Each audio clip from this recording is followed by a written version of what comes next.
Ladies and gentlemen, everyone around and in between, it is Debate Sensei, NFA-LD Edition, where we talk about things relevant to the National Forensics Association Lincoln-Douglas event. I have with me the director of debate at University of Nebraska-Lincoln, Dr. Justin Kirk. Thank you for being here again. As always, it's a pleasure. Oh, let me make sure that we have our little headlines on here. Boom.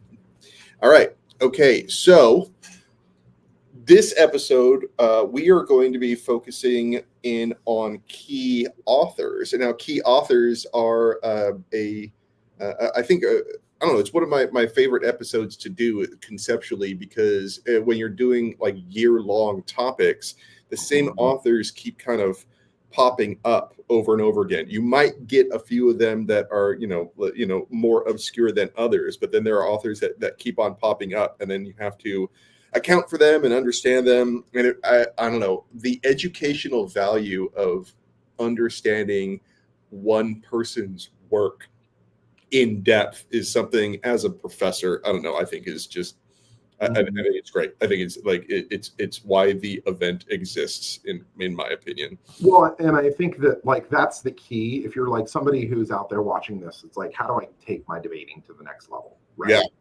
Knowing the authors on a topic and who is on each side of every key issue is one of those things that like the best debaters in the country are always thinking about and talking about and working on and trying to study what the newest developments in so-and-so's work is, and I think that that's something that debaters who are looking at like, hey, maybe I'm not clearing at a tournament and I need to get that one break round, or I'm losing in octos. That's the kind of thing, the attention to specific research agendas on the topic and think tanks that are doing the work on the topic. That kind of stuff can make the difference and create those kind of make or break debates where you can, push yourself one more round into elims or make a break whenever you don't have it, Yeah. I mean, somebody who might just be getting started in the event and they start quoting an author and they like, they might quote them out of context. And they're, they're on the AF, but that author is really a neg author, or vice versa. Like somebody who knows their stuff can really point that out and kind of go, no. Like you're taking this person's work and you're using it in a way that they would not appreciate. Right. And I think that like those are great moments in cross-ex too, when you can be like, look, I really know the ins and outs of this topic. Yeah. And I can call you on the fact that you've read a card in the opposite direction from what the author intends. So yeah. All right.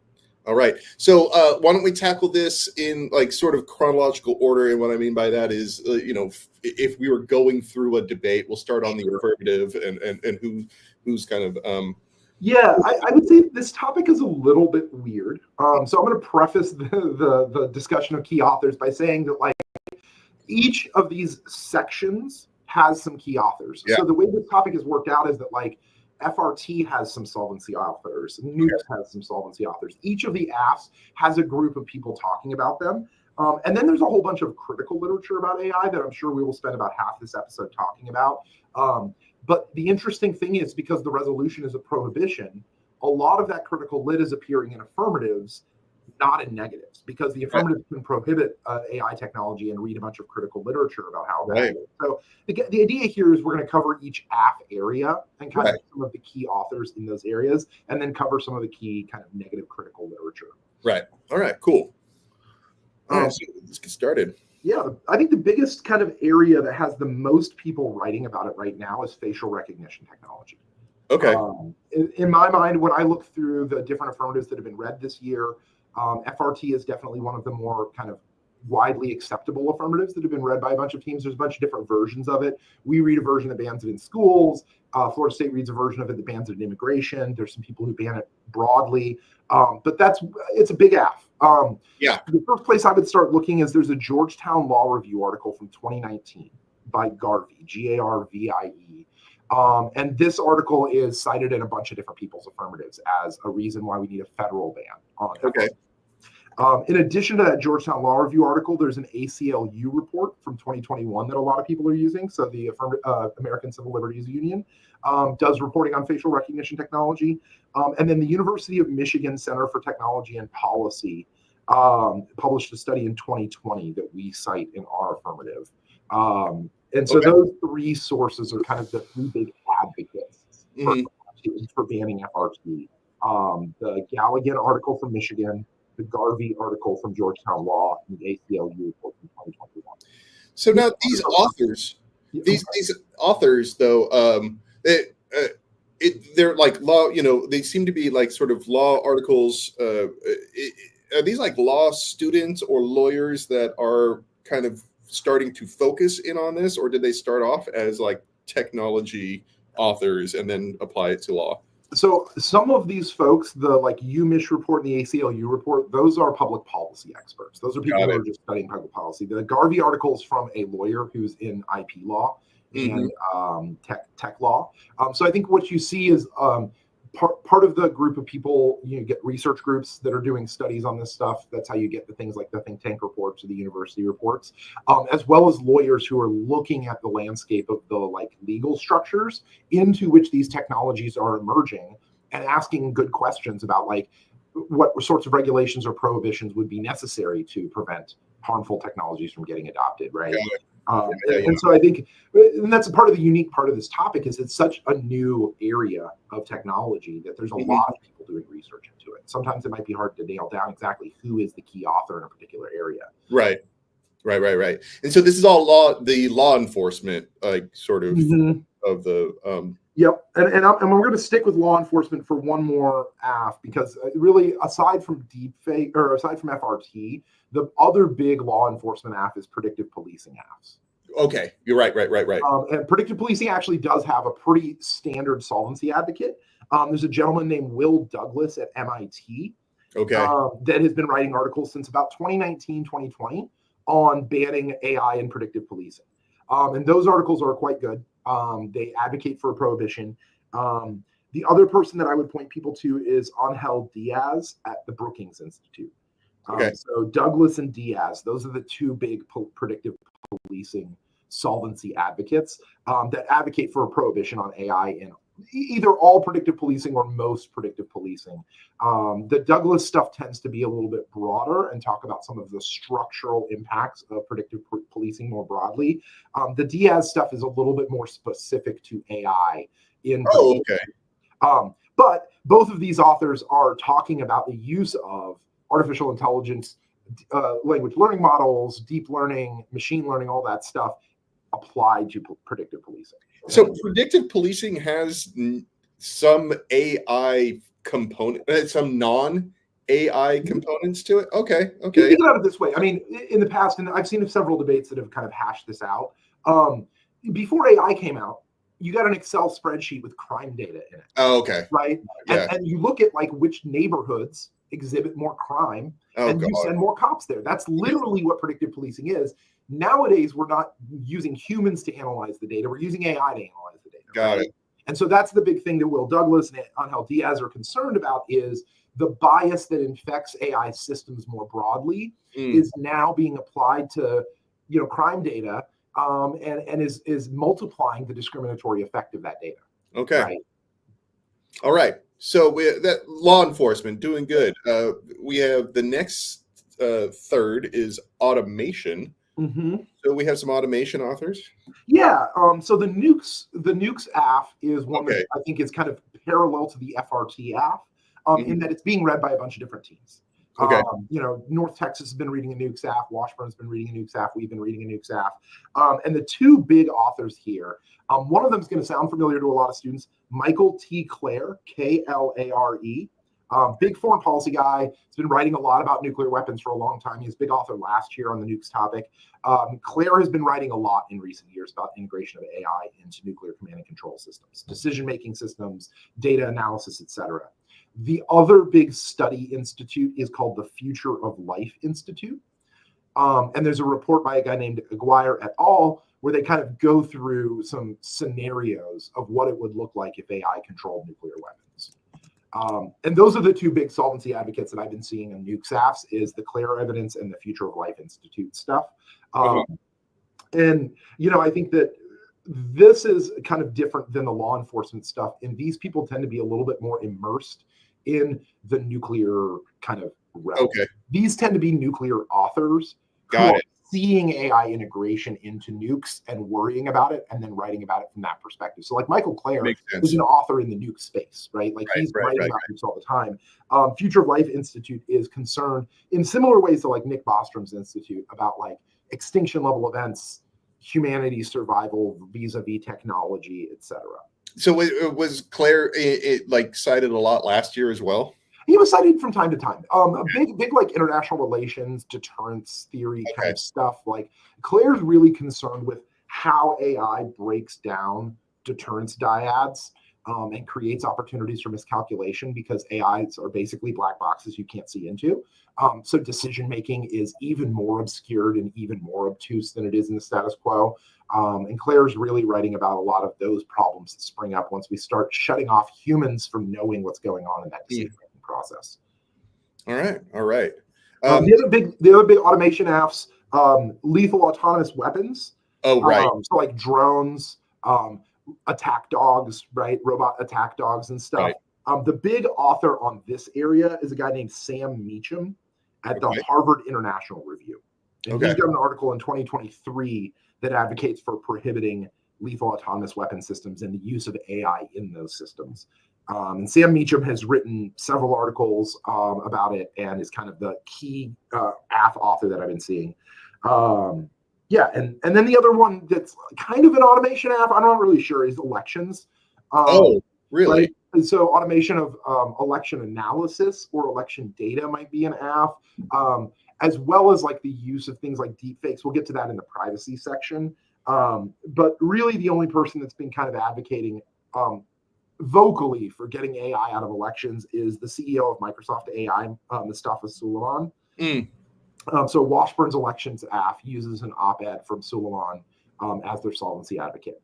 Well, that's interesting. I mean, like that's so far, it's one of the few authors that's actually like from the AI industry who's making arguments. Okay. And I think part of the reason that it's hard to find authors from the AI industry, I mean, it's not hard to find them, but their evidence is always couched within like a profit incentive for whatever company they're working for, right? As well as like they tend to downplay a lot of the downside risks of AI, whereas like the studies like the University of Michigan study or like the law review articles, the Brookings Institute articles, all of the like peer-reviewed or think tank stuff is going to go really into detail on counter arguments. So you'll have a lot of like second line answers already built into the research that a lot of the like industry people don't do in their articles or their op-eds or things like that, right? Sam Altman's not going to come out and be like, here are all the super big dangers of AI. Right. Suleyman makes an argument about why we shouldn't have AI in elections, which I think is legit, but also still the CEO of Microsoft AI. I'm sure there is a reason why Microsoft wants to preserve, AI's credibility moving forward, right? But yeah, that's pretty much the automation stuff. Nukes, lethal autonomous weapons, elections. We haven't really seen any workplace automation apps yet. Okay. I'm not really sure if there's solvency advocates out there that I haven't found yet, but we haven't found a whole lot of solvency for like traditional like labor automation. Okay. Which I think was like kind of the intent of using that term when we included it in the resolution, but has kind of drifted more towards military automation apps. Okay. Well, I mean, that's an interesting sort of outcome, unpredictable. Yeah. But I mean, the literature drives the research, right? And absolutely. You can only read cards that you can find. All right. Now, there's the privacy part of this topic. Yes. So really, privacy has been the big untapped area. There's really only been one app that's been read on privacy. Data collection, kind of. Let me actually pull up that app real quick. Quinn Largent was reading a data collection app at the Simpson tournament, which was based on privacy. Yeah, and this doesn't have I think the reason I didn't include this is because there's not a super great solvency advocate in this app. Okay. It's more so that like regulations are good and people want regulations. Okay. So like small businesses are calling for AI regulation now. Voters want AI regulation now. So the data storage app doesn't really have like a centralized solvency advocate for privacy. The deepfakes apps do, though. Okay. And those have been if we're going to talk about a big app in the privacy area, deepfakes have been the app that everybody's been reading. The Artificial Intelligence Policy Institute, AIPI, is the big solvency advocate for banning deepfakes. Okay. They have a lot of different policy suggestions for that, some of which are topical, some of which are not topical, i.e. good counterplan ground. And I would say in a lot of these solvency advocates, you're going to find good counterplan articles as well. A lot of these folks are going to talk about different ways to solve the harms of AI without just a federal prohibition. So the AIPI has several articles about banning deepfakes, federal regulations on deepfakes. Good counterplan ideas like increasing a right to privacy protection in the Constitution would be a non-topical way to solve some of those same impacts. Those arguments are still in the AIPI stuff. And then Missouri State was reading an affirmative about non-consensual deepfakes and non-consensual AI, and that was in a Fordham Law Review article by Rebecca Delfino. Okay. So she's a big advocate for the way in which we regulate consent and AI's access to our images, our data, our kind of internet information. I do think that there's probably a lot of ground here for affirmatives who are looking for some way to shift the topic into a new area. Privacy is one of those areas that I think hasn't really been dug into that much. And so I think if you're out there looking for new apps to write, start looking around for privacy apps. I think you're going to find a lot of resources there because we haven't really explored that as a community yet. Yeah, I saw Chad was making his case for why the deepfakes was topical, or wondering why it was having trouble on the topicality level. Yes. And I think part of it is it's a question of is this really a privacy violation? And that's what a lot of the authors in those articles talk about, right? And so I think if it's a question that the researchers themselves are asking, it's something that if you're going to read this app, you gotta have thought about it a little bit, So the authors themselves actually question whether it's privacy or more of a what's it called? Not libel, but defamation. Yeah, defamation. Right. All right. Okay. All right. So that's a nice broad general coverage of affirmative. What I'm wondering is on the negative, are there authors that are just like AI good? Or there are some, but you tend to not find a bunch of AI just optimism. Yeah. I think a lot of those get couched within the AI could be good for humanity in a broad sense. Yeah. You definitely get your folks like the Ray Kurzweils of the world, right? The guy that's arguing for the singularity, who are kind of like techno optimists in the sense of his arguments any problems we're going to have, we're going to fix them down the road. We will solve those problems when they arise. But you don't get the no, let's just full steam ahead accelerationist style endorsement of AI. Those folks tend to be more on the fringes. I would say that those are the Curtis Yarvin types that are a little bit more alt-righty or a little bit more burn it downy kind of type folks. Oh, wow. Much more in the accelerationist vein of AI is good because it's going to push us through and get us through the big crunch. Or it's going to usher in kind of a authoritarianism where we can properly save the environment and also flourish as humans. The literature on the pro AI, super pro AI people tends to be a little bit more on the fringes than the people who are policy-based AI promoters. Okay. Yeah, Kurzweil, he wrote The Singularity is Near. That's the big one that people point to for that one. Okay, but anyways, let's on the negative. Yes. What are some negative authors? So I think the big strategy for negative debaters is going to be to find specific disads to the AFs. Right. Okay. Each AF going to have a different disad. That search for some solvency advocates that give alternative ways to solve the affirmative. One of the things we've been finding out in our research is that generics haven't really had much traction on this topic. You're going to have to do some specific research into the case you're debating, as well as I think the critical literature is going to provide a lot of ground for folks. And so that's kind of where I wanted to go with the negative stuff, because there's a lot of spread out arguments for the negative. Circumvention is a big argument for the negative, but you can find circumvention arguments in a host of places. There isn't one author that's like companies will circumvent. Right. So I wanted to kind of take this section and focus on the critical literature, because that's where I think students maybe have a harder time to find links to the AFs or how to talk about the topic in a critical way. Cool.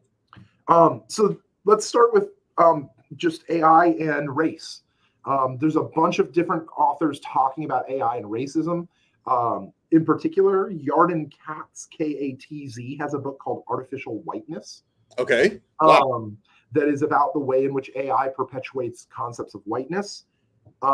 Dancy and Saucier have a book called AI and Blackness. Okay. That's about the way that AI intersects with Blackness. You mentioned one by Ruha Benjamin before we started recording that's about AI and policing. Yeah, there's a called Race After Technology. Yep. Yeah. And how AI and technology intersect with one another. And all of those books, I think, are going to be really great resources if you want to read critiques about the way that law enforcement AFs kind of focus on AI and don't focus on the larger racial structural problems going on. So some of those authors, like when you're, that seems like it might not. I mean, how does that provide enough clash, especially on like the like predictive policing? It seems like that would be very much in concordance with the affirmative. Yeah, I think that's been an issue for negative debaters who want to read the K this year. Right. Because the affirmative prohibits a technology that they call harmful, right? And the permutation, the combination of the plan plus whatever the alternative to the critique is, has proved to be fairly powerful because the affirmative moves in the same direction that the alternative does. It just doesn't go far enough. Right. So I think that, like, there's that question, but there is the like kind of root cause framing question that I think a lot of these critiques can go for. When these AFs say, hey, AI is causing racism, law enforcement uses AI to be racist, and it causes police brutality, we should ban AI in law enforcement. I think there is a legitimate claim to say, well, you're ignoring the larger problem, which is that police officers broadly exhibit racist tendencies, right? And that law enforcement more broadly has racist practices that are not connected to AI, that are historically tied to practices of, slave policing or, property protection. And so I think that like that friction is the place where a lot of those debates occur. Right. And on the negative, you want to really be going for the like, you framed this as an AI problem when really it's a law enforcement problem. Okay. Which allows cops to kind of get away with continued violence. Is it, do affirmatives still read some of these authors on the AF though? Yep. The Katz is like the author for Texas State's law enforcement AF. Okay. Right. So, I mean, I think you'll see a lot, and I think the Dancy evidence is in Western Kentucky's AF. So you are seeing these cards in people's AFs, but you're also seeing them as like arguments on the negative for links to the affirmative if they're not a critical affirmative, right? As far as like settler colonialism goes, Rachel Adams is really the kind of front person on this. She's got a couple of articles out on how we can think about decolonization in AI. Okay, good. In particular, thinking about the way in which statistics themselves ignore indigenous bodies or obscure indigenous bodies. And because AI is just like high-level fast statistics, if statistics are already erasing indigeneity, what is AI doing to indigeneity, right? You're right. The big thing about settler colonialism, and I think this was why this critique has been read more than other critiques, is there's not really a topical area that solves the impacts of settler colonialism, right? Fair enough. That one. I see what you're talking about there. Yeah. So unlike the law enforcement area, where like you have access to like we solve racism, we solve police brutality, you don't really get access to like we solve colonialism arguments. Right. Maybe with some of the drones apps, you could get there with international relations, but it's a little bit more sketchy of a reach to the settler colonialism impacts, which means that as a critique, it's more strategic because you can leverage it against the affirmative. Yeah, I mean, speaking of leverage, I was like, has anyone tried to use AI as a way to leverage anti-settler colonialism, or it's like are there ways of doing that? Has anyone written about it or even discussed it in debate rounds? There's definitely suggestions of that in things like the Dancy book on AI and blackness. There's also one I was going to mention in a moment called Feminist AI. It's a compilation edition by Brown et al., Browne, and it's just called Feminist AI, and it's a collection of essays. And in there, you see a lot of that. Like, how can we, as critical scholars, resistance operators, revolutionaries, use this technology to undo some of the harm that it's caused? I don't know that there's great answers to that right now. Right? Part of it is like, AI feels a lot like nuclear technology to me. It's hidden behind like levels of secrecy and mysticism that like nuclear technology, you need like 4 degrees to understand how a nuclear reactor works, right? Like you can get it conceptually, but to understand the like physics behind it, you got to have a bunch of degrees. Same's true of AI, right? And I think that like that kind of distance from the actual object we're talking about or studying means that you get a lot of people who are like, there's potential here, but we just don't know what it could be. Wow. Okay. Especially like the Afrofuturism authors are looking at it as a way to imagine possible Black futurity, right? As a way of envisioning or creating utopic spaces for folks. But there's also, just kind of the fundamental conception, and you brought up Shoshana Zuboff, who's a capitalism author that people have been reading. But AI is embedded within a capitalist structure. Right. And I think that is kind of maybe the place where we can kind of wrap up this a little bit is that I think the biggest critique of these affirmatives is you can prohibit a kind of technology, but capitalism will always find ways to make people want to make money off of stuff, even if we prohibit it, even if we abolish it, right? Like, I mean, the best example of this is the prohibition of alcohol, right? You banned alcohol across the country, and what happened? You created a market for organized crime. Right. And you drove it underground. You produced a problem that led to a century of criminal activity in this country. Right.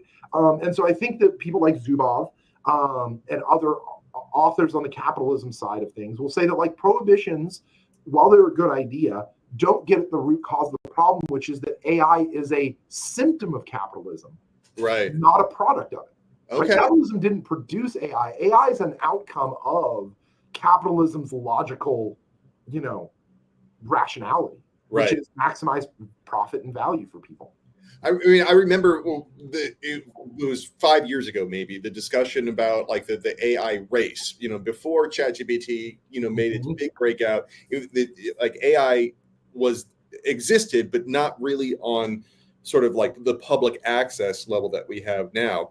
And the discussion was like, who's going to win this race? Is it going to be China or the United States? And it's looking like, the United States is using the market-based solutions in order to like really push it out there. And so I think the answers come. Well, and I think that like apps that read like a China competition advantage or something like that have really good arguments against capitalism, because they're like, look, the way you're right that capitalism did produce AI, but that's the system we got, and there isn't a better alternative to it right now, and we might as well like try to maximize value for everybody, right?